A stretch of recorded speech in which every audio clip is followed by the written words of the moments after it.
sudah berbicara, segala cara keji dijadikan senjata.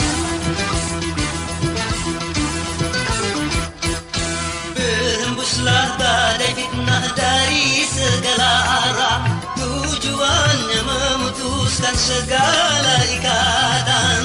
Ikatan keluarga, ikatan dengan umat, ikatan dengan semua.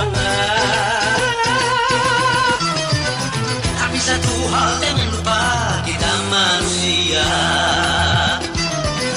yang cuma bisa berencana serta berusaha.